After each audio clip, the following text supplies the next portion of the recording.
Hoy haremos un documental sobre la Revolución Rusa. ¿Por qué se produjo una revolución en Rusia? Vamos, que la Primera Guerra Mundial, afectó a todos los países que formaban parte de ella. Pero resulta que en el 1917 a Rusia le trajo, digamos, consecuencias más graves. Se generó una grandísima revolución que transformó por completo el sistema económico, político y social de toda Rusia. A la pregunta ¿por qué la primera revolución socialista se produjo en el país de los zares? La respuesta es: a comienzos del siglo XX, el imperio de los zares comprendía un vastísimo territorio. Vamos, casi toda la Rusia actual con un poquillo más, que seguían el absolutismo monárquico, en el que el zarismo, una autocracia, tenía como rey, entre comillas, el zar, con un poder absoluto sobre todo. Este gobernaba por decreto, vamos, que no seguía ninguna constitución ni respondía ante ningún parlamento.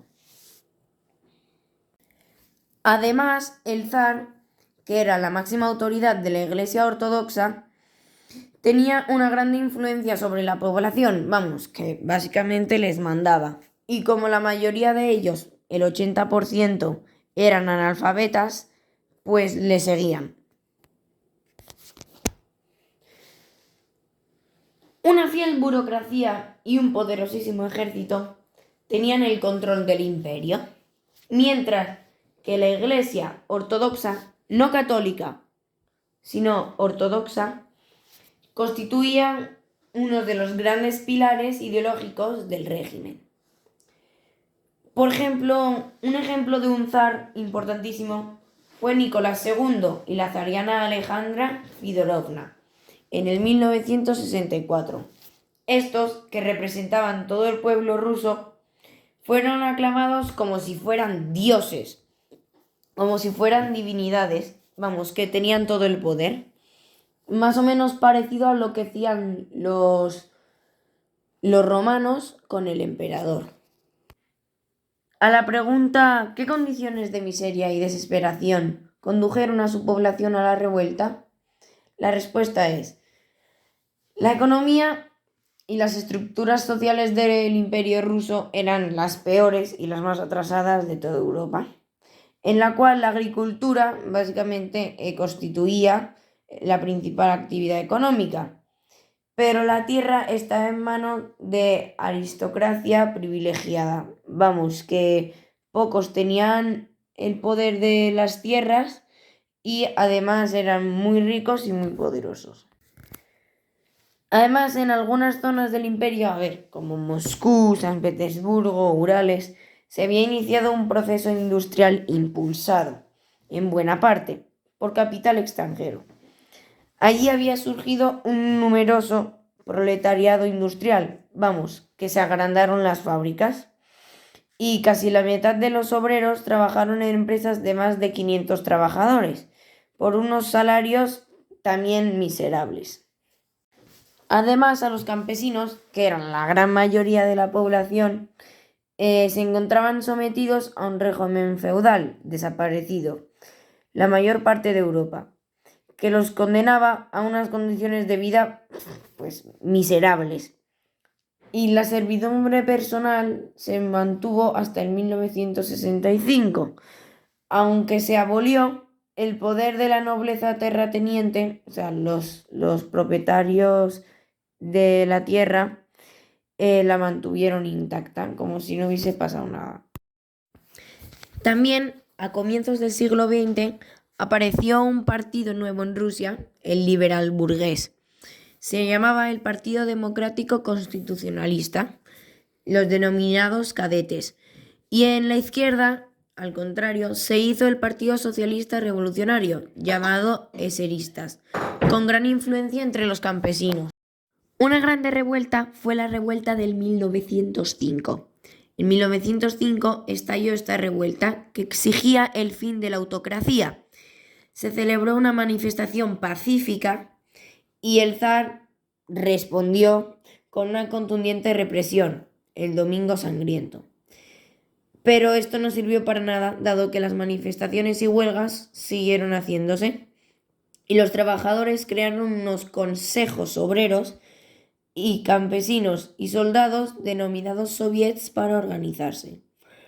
Ante la situación, el zar se comprometió a convocar elecciones de sufragio universal al Parlamento Duma y al propiciar una reforma agraria. Sin embargo, las promesas no se cumplieron y en pocos años el zar clausuró la Duma y el gobierno de nuevo se volvió autocrático. Ahora la coyuntura de la Primera Guerra Mundial. Como todos sabemos, en el 1914 empezó la Primera Guerra Mundial y cuando Rusia entró se vio claramente que no estaba preparada ni para una guerra tan larga, ni tan dura, ni tan cara, por unos factores. 1. El ejército no estaba capacitado para esta guerra tan vasta. Los sistemas de transporte no eran eficaces, iban mal. La industria y el armamento era poca, insuficiente. Y los medios económicos estaban centrados en la guerra. Vamos, apareció el hambre en toda Rusia. Se extendió también el malestar entre obreros, campesinos y soldados, cosa nunca antes vista. Y todo ello desacreditó al zar Nicolás II y a su gobierno. Y en plena guerra, los que oponían al zarismo aprovecharon, como por así decirlo, el bug, aprovecharon la oportunidad de acabar con el régimen y hacerse con el poder. El Imperio ruso en la Primera Guerra Mundial.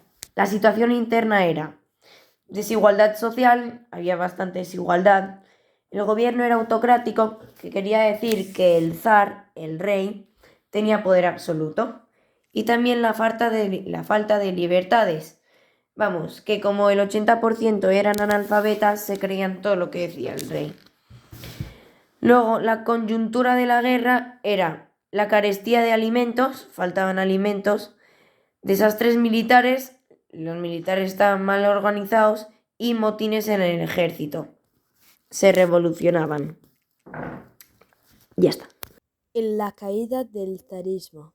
La participación de Rusia en la Primera Guerra Mundial fue catastrófica. El hundimiento del zarismo hay que entenderlo en ese contexto.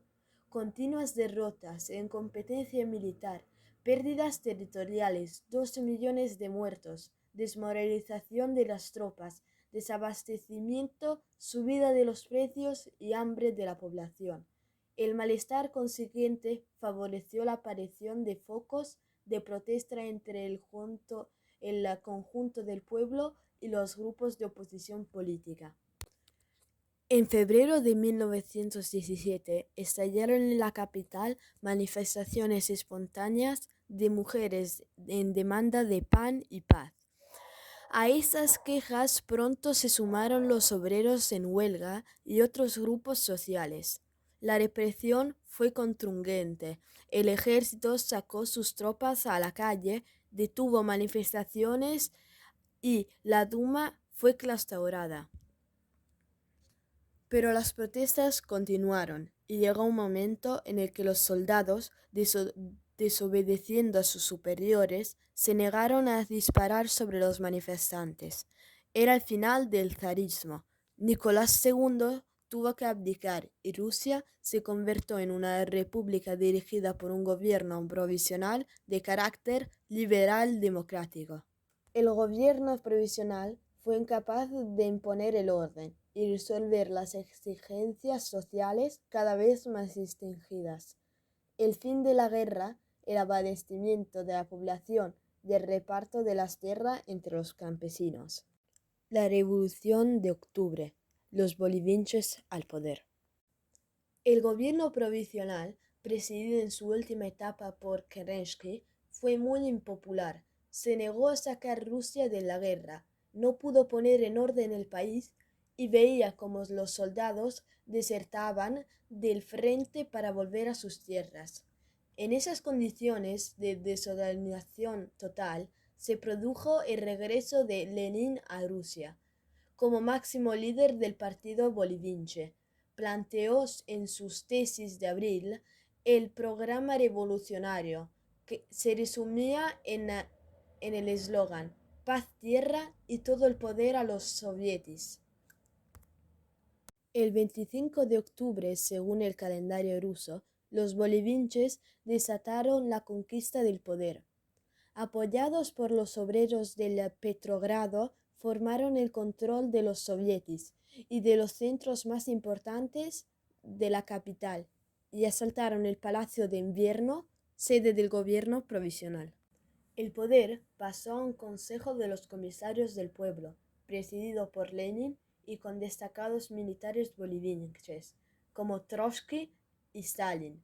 Sus primeras medidas fueron las negociaciones de paz con Alemania, que llevaron a la firma del Tratado de Brest-Litovsk, marzo de 1918. La legalización de la entrega de la tierra a los campesinos era necesario para generarse a estos para que la revolución pudiese triunfar. Medidas de control de las fábricas por parte de los obreros. El partido boliviense pasó a llamarse Partido Comunista y se creó la Tercera Internacional, el Comintern, para coordinar el movimiento comunista mundial. Los grupos opositores, tanto de derecha como de izquierda, mencheviques y socialrevolucionarios, fueron gradualmente eliminados.